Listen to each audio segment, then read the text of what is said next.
কৃষ্ণ কৃষ্ণ শুধু শ্রী কৃষ্ণ। পৃথিবীর 6 ভাগ সম্পত্তির 1 ভাগের মালিক সম্রাট আলেকজান্ডার। ও মাইরা, পৃথিবীতে যদি সমস্ত সম্পত্তিকে 6 ভাগ করা হয়, 1 ভাগ সম্পত্তির মালিককে সম্রাট আলেকজান্ডার। আশ্চর্যের ব্যাপার, এই সম্রাট আলেকজান্ডার মরেছিল একটা মশার কামড়ে। আশ্চর্যের ব্যাপার, সম্রাট আলেকজান্ডার মরেছিল একটি মশার কামড়ে। তো যখন তিনি হসপিটালে ভর্তি ছিলেন, তখন মন্ত্রীকে বলেছিলেন, মন্ত্রী আমি যখন মরে যাব তখন আমার মৃতদেহটাকে তোমরা কেউ বয়ে নিয়ে বেড়াবে না, 4 জন ডাক্তার কাঁধে করে নিয়ে যাবে। কি বলেছিল জোরে বলুন? 4 জন ডাক্তার কাঁধে করে নিয়ে যাবে। মন্ত্রী বলল, সাল লিখে নিলাম, আপনি যখন মরে যাবেন তখন 4 জন ডাক্তার আপনাকে কাঁধে নিয়ে যাবে। 2 নম্বর, আমি যখন মরে যাব আমার মৃতদেহটাকে, ও মায়েরা, কেউ মরে গেলে চিত হয়ে শোয়, কিন্তু আমি যখন মরবো আমাকে উপর হয়ে শুয়ে নিয়ে যাবে, এরকম উপর হয়ে হাতগুলো এরকম দুলতে দুলতে যাবে। সম্রাট আলেকজান্ডারের মন্ত্রী বলে উঠলো, স্যার লিখে নিলাম, আপনি যখন মরবেন চিত হয়ে শোয়াবো না, আপনাকে উপর হয়ে শুয়ে দেবো, আপনার হাতগুলো দুলতে দুলতে যাবে। বেশ, 3 নম্বর বলুন। 3 নম্বর এবং শেষ, আমি যখন মরে যাব আমার মৃতদেহ যখন নিয়ে যাবে রাস্তা দিয়ে, আমার পেছন পেছন পয়সা ছড়াতে ছড়াতে যাবে। বাহ স্যার, দারুণ বলেছেন। ছোট মুখে বড় কথা হবে। আপনার কাছে আমি জানতে চাইছি, আপনি মরে গেলে আমরা কাঁদে নেব না, আমরা আপনার কাছের মানুষ, ডাক্তার কাঁদে নেবে কেন? সম্রাট আলেকজান্ডার বলল, আমি জগৎকে শেখাতে চাই, ডাক্তার আমায় কাঁদে নেবে কেন? আসে যদি ডাক্তার কি করিবে, ডাক্তার আসে যদি ডাক্তার বলো বলো কি করিবে, কথার মধ্যে উত্তর আছে। আসে যদি ডাক্তার কি করিবে, ডাক্তার আসে যদি ডাক্তার কি করিবে, ডাক্তার কিছু করার নাই। উত্তম কুমার মহানায়ক মারা গিয়েছিল, তার হোম চিকিৎসক যাকে তিনি সবসময় চিকিৎসা করতেন, তাকে জিজ্ঞেস করলো সাংবাদিকরা, আচ্ছা এনাকে বাঁচাতে পারলেন না? বলে, এর আগে 23 বার বাঁচালাম, 24 বার এবার ফেল করে গেলাম, আর পারলাম না, তার ডাক এলে আমার ক্ষমতা নাই তাকে বাঁচাতে পারে। স্যার খুব সুন্দর কথা। দ্বিতীয় কথা, আপনি যখন মরে যাবেন চিত হয়ে শুয়ে নিয়ে যাব না, আপনাকে উপর হয়ে হাত দুলতে দুলতে নিয়ে যাব কেন? একটাই কারণ, কি? আমি হাতটা দুলতে দুলতে যাব এই জন্যে, কি নিয়ে এলাম আর কি নিয়ে গেলাম, বলো বলো আমি কি নিয়ে গেলাম, আর আমি কি নিয়ে গেলাম, বলো বলো আমি কি নিয়ে গেলাম, আর কি নিয়ে গেলাম। খালি হাতে এলাম আর খালি হাতে গেলাম, খালি হাতে গেলাম আর খালি হাতে গেলাম। সম্রাট আলেকজান্ডার বলে উঠল, শোনো, আমি জগৎকে শেখাতে চাই, এই সাম্রাজ্য রক্ষা করবার জন্য কত মেয়ে স্মৃতি সিঁদুর কিনে নিলাম, তার স্বামীকে আমি নিয়ে নিলাম, কত বাচ্চার বাবাকে আমি কিনে নিলাম, এই হাত দিয়ে কত রক্ত ঘাটলাম, কিন্তু আমি কি নিয়ে গেলাম? যাবার সময় খালি হাতে গেলাম, খালি হাতে গেলাম। জগৎ তুমি শিখে যাও আমার কাছ থেকে, খালি হাতে আসতে হবে, খালি হাতে যেতে হবে। বাহ। 3 নম্বর, স্যার এই যে আপনি যখন মরে যাবেন পয়সা ছড়াবো কেন? মায়েরা, আপনাদের মুর্শিদাবাদ এলাকায় কেউ মারা গেলে পয়সা ছড়ায়? জোরে বলুন, হানা না। পয়সা ছড়ায়? বাবারা বলুন, পয়সা ছড়ায়? আপনাদের ছড়ায়, আমাদের ছড়ায়। আপনাদের কোনগুলো ছড়ায় জানি না, আমাদের ছড়ায় অচল পয়সাগুলো, যে পয়সাগুলো বাজারে চলে না, বলে পেছনে ছড়ি ছড়ি এইটা করে করে। তো আপনাদের কি করে জানি না, আমাদের যে ছোট 1 টাকাগুলো চলে না ওইগুলো দেয়, আর 50 পয়সাগুলো দেয় যাতে কেউ নিতে না পারে, আর কি অচল পয়সা দেয়।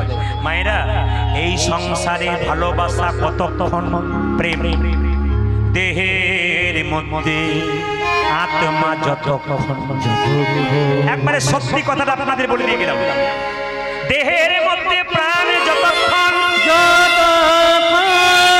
ভালোবাসা ততক্ষণ, ভালোবাসা ততক্ষণ, প্রাণ নাই আর ভালো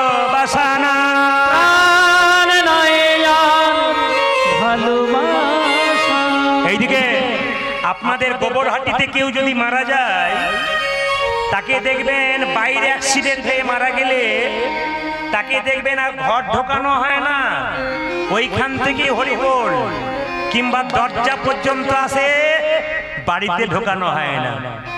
আপনার স্বামীকে আপনি কত ভালোবাসেন, কত ভালোবাসেন, আপনার স্বামী আপনাকে কত ভালোবাসেন। ভালোবাসা ততক্ষণ, দেহের মধ্যে প্রাণ যতক্ষণ। প্রাণ পাখি উড়ে গেল আর ভালোবাসা রইল না। বাস্তব প্রমাণ দেখুন, একবারে বাস্তব প্রমাণ। আপনার স্বামী 10 দিনের জন্য বাইরে গেছে, 50 বার ফোন করছেন, এইদিকে এলো, ছপ্পর খাটে শোয়ালেন, ভালো ভালো খাবার খাওয়ালেন, কিন্তু যেদিনে আপনার স্বামীর দেহ থেকে প্রাণ বেরিয়ে যাবে, হাত তুলে বলুন তো, আর আপনি ছপ্পর খাটে শোয়াবেন, সেদিন কি করবেন? পাড়ার লোককে ডেকে বলবেন মরাটা বাস মরা হয়ে যাবে। এইবার তুলসী তলার কাঁচা মাটিতে কাঁচা বাঁশের মাচা তৈরি করে ছেঁড়া তালায় দিয়ে বেঁধে দাও। শুধু তাই নয়, এক বালতি ভাঙা বালতিতে 1 বালতি গোবর জল গুলে সেখানে ছড়িয়ে দেবে। আবার সেই জায়গাতে মৃতদেহটা ছিল একটা পেরেকে ঘিরে দেবে। সবার পরিণতি তো একই জায়গায় দাঁড়াবে। সন্ধে 6টা পর্যন্ত আমাদের টাইম ছিল, 6টা পেরিয়েছে, তবু আমি 6:30 পর্যন্ত করব। আপনাদের ভালোবাসার তাগিদে আপনারা কষ্ট করে বসে আছেন দুপুরবেলা থেকে। একবার জোরে বলুন রাধা রানী কি, শ্যাম সুন্দর কি। আপনার সবাই মাথায় কাপড়টা নিন, ভগবান শ্রীকৃষ্ণ কালিয়ানাগকে দমন করবে। সবাই দর্শকগণ, দাদা ভাইরা রুমাল তোয়ালে যদি কারো থাকে, যদি থাকে আপনার রুমাল তোয়ালে একটু মাথায় নেবেন। এই সময়টা নেওয়া দরকার প্রত্যেকেরই, কারণ যখন কেউ ভগবানের চরণ প্রাপ্ত হয় তখন মাথাটাকে খালি রাখতে নেই। কি পুরুষ কি নারী। আপনার ভাগবত পাঠ শুনুন, আস্থা চ্যানেল, সংস্কার চ্যানেল, দেখবেন বড় বড় ভাগবত ভক্তরা ভাগবত পাঠ করছে। সেই সময় দেখবেন যখন ভগবানের চরণ প্রাপ্ত কেউ হচ্ছে, তখন দেখবেন কোনো ভক্ত ভগবানের চরণ পাচ্ছে, মাথায় একটু আপনাদের রুমাল তোয়ালে না থাকলে হাতে একটু ঠেকিয়ে নেবেন, বাবু হয়ে বসবেন, সবাই দর্শন করবেন, করজোরে বসবেন। ভগবান শ্রীকৃষ্ণ কি করলেন? কালিয়ানাগকে দমন করবেন বলে। এদিকে হেরি যদু নন্দন দুষ্ট সর্প বিনাশন, আজ ঘেরি যত নন্দন দুষ্ট সর্ব বিনাশন, হেরি যদু নন্দন দুষ্ট সর্প বিনাশন, হেরি যদু নন্দন দুষ্ট সর্প বিনাশন। চড়িলেন কদম্বে ডালে, চড়িলেন কদম্বের ডালে, চড়িলেন কদম্বে ডালে, আজ চড়িলেন কদম্বের ডালে, কদম্বের উপরে চড়ি বনমাল শাসি মারি, কদম্বের উপরে চড়ি বনমাল শাসি মারি, কদম্বের উপরে চড়ি তাই গৌর হরিবল।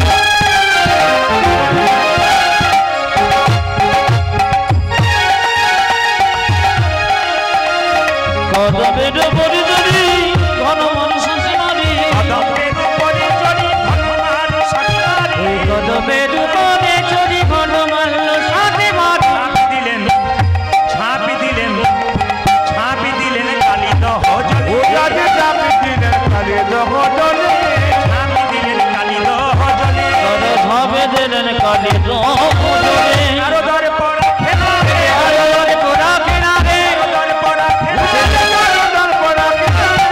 হরি প্রাণ গোবিন্দ, আরো দর পড়া খেলা রে, হরি প্রাণ গোবিন্দ আরো পোড়া কিনারে, হরি প্রাণ গোবিন্দ, আরো দর পড়া খেলা রে, হরি প্রাণ গোবিন্দ আরো পোড়া কিনারে, হরি প্রাণ গোবিন্দ আরো পোড়া কিনারে, ঝাঁপে দিলেন কালী দহ চাপি দিলেন কালী দহ। ভাইরা, কৃষ্ণের গায়ের রং কখনো নীল কখনো কালো, বর্ণনা আছে চৈতন্য চরিতামৃতে বর্ণনা করা আছে যে কৃষ্ণের গায়ের রং কেমন। আকাশে প্রচন্ড মেঘ এসছে, এবার বৃষ্টি হবে, ওই রংটা কৃষ্ণের গায়ের রং, চৈতন্য চরিতামৃতে বর্ণনা করছে। আবার অনেক জায়গায় কৃষ্ণের গায়ের রং নীল। এবার সবাই লক্ষ্য করুন, যখনই ভগবান শ্রীকৃষ্ণ কালীদহের জলে ঝাঁপ দিয়েছে, কালীনাথ সাপটা মনে মনে ভাবছে, বারে এত সুন্দর পদ্ম ফুল কোথা থেকে এলো নীল রঙের। খুব হাসছে কালীনাথ, আর মনে মনে ভাবছে যেন নীল কমল ভাসছে, যেন নীল কমল ভাসিছে, নীল কমল ভাসছে, আরে দহের জলে নীল কমল ভাসছে,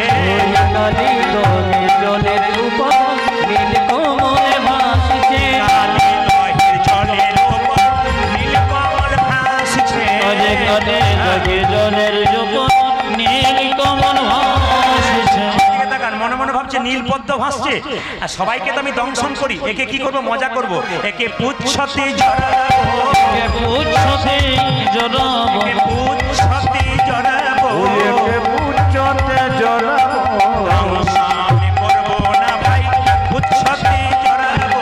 একে দংশন করব না ভাই, পুচ্ছতে জড়াবো।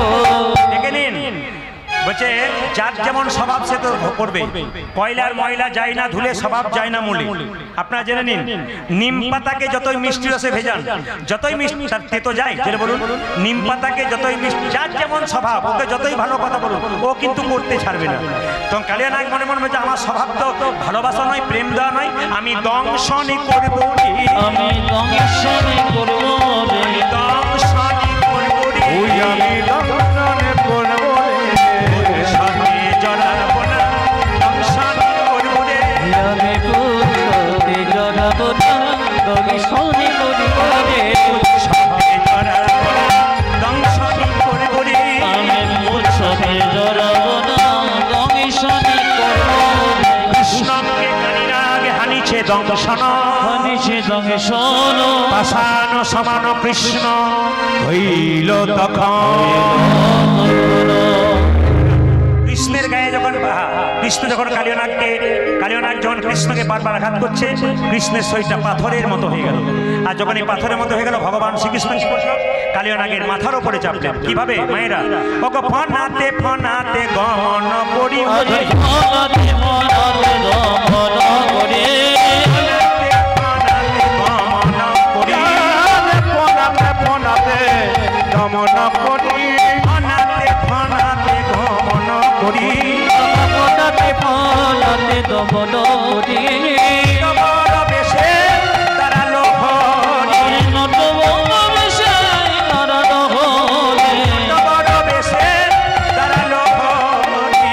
নটবর বেশি দাঁড়ানো করি, কত সভা হয়েছে, কত শোভা হয়েছে, কত সভা হয়েছে, কত সভা হয়েছে, কালিনাগের মাথার উপরে কত সভা আজ হয়েছে। কানে নাগির মাথার উপরে কত শোভা সবাই হয়েছে। উলুধ্বনি দেবেন। ভগবান শ্রীকৃষ্ণ কালিনাগের মাথার উপরে চেপেছে, সেই বৈষ্ণবের কথা রয়ে গেছে। সবাই কত সভা হয়েছে, কত শোভা হয়েছে, কত সভা হয়েছে, কত সভা হয়েছে, কালিনাগের মাথার উপর কত সভা হয়েছে। আজ কানে নাগির মাথার উপরে কত শোভা হয়েছে। ও মা কালীর ফনায় নন্দন রঙ্গ, কালীর ফনায় নটন রঙ্গ, কালীর ফনায় নন্দন রঙ্গ, উজান কালীর পনায় নটন রঙ্গ, হেরি তনু জানো জীবন সঙ্গ, ওগো হেরি তনু জানো জীবন সঙ্গ, হেরি তনু জানো জীবন সঙ্গ, ওগো হেরি তনু জানো জীবন সঙ্গ, সুদিগার করিছে, সবাই করিছে, বিশুদিগার কথা কবি শ্রদ্ধার করিছে, চরণ তলে বিশুদিগার করিছে, গোবিন্দের চরণে তলে বিশুদ্ধ করিছে, চরণ তলে হরি হরি হরি হরি। গোবিন্দের চরণ তলে হরি হরি হরি বিশুদ্ধ করিছে, হরি হরি হরি আরে বিশুদ্ধ করিছে, হরি হরি হরি আরে বিশুদ্ধ করিছে, হরি হরি হরি হরি সবাই করিছে।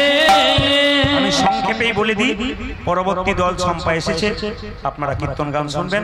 আপনাদের কাছে নিবেদন রইল, যে যেখানে বসে আছেন, যে কালিয়নাগকে কৃষ্ণ দমন করলো, আর সঙ্গে সঙ্গে কৃষ্ণ যখন কালিয়নাগকে কৃষ্ণ দমন করলো, মা যশোদা ছুটে এলেন, রাধারানী ছুটে এলেন, এবং কৃষ্ণকে কোলে নিয়ে মা যশোদা সারা অঙ্গে হাত বুলিয়ে দিলেন। কৃষ্ণকে বসালেন যশোমতী কোথায়, ডান কোলে, আর রাধারানীকে বসালেন বাম কোলে।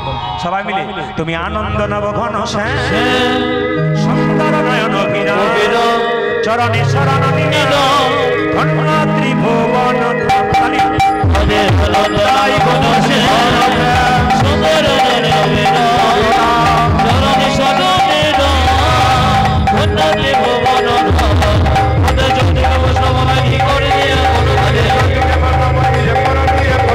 হরি হরি হরি হরি হরি হরি হরি হরি হরি হরি হরি হরি হরি হরি হরি পশ্চিম বাংলার বিখ্যাত বাউল শিল্পী বলল, যতই আমার আমার করো না কেন, ওগো শেষের দিনে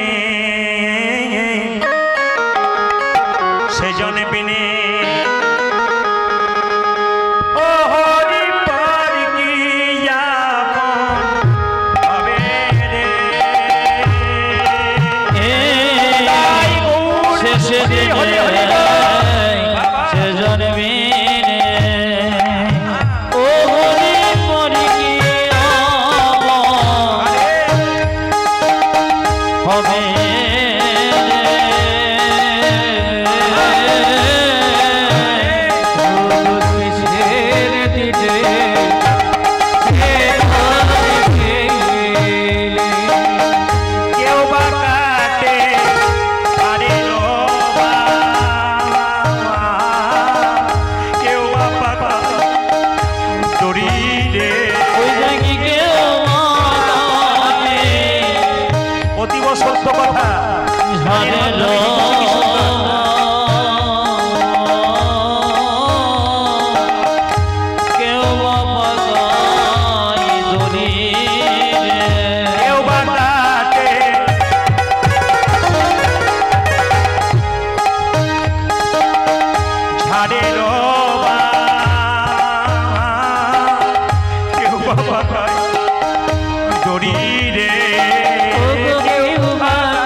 সবাই কাঁদে, একজন সারা জীবন কাঁদে যদি বেঁচে থাকে।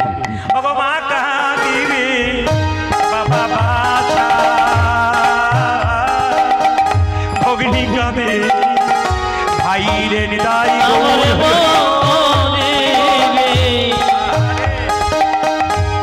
বাবা বাছা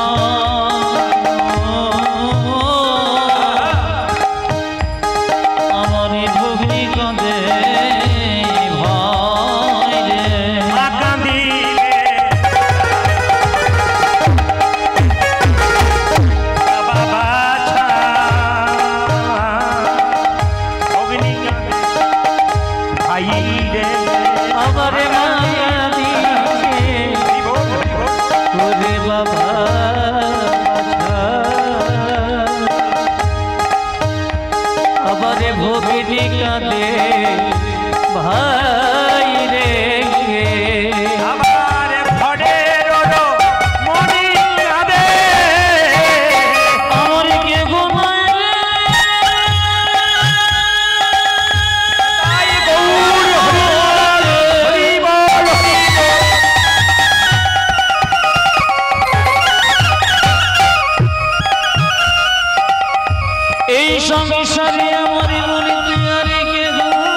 চলে গেলে স্ত্রী কি বলে কাঁদে, ওই আমার আর যে কে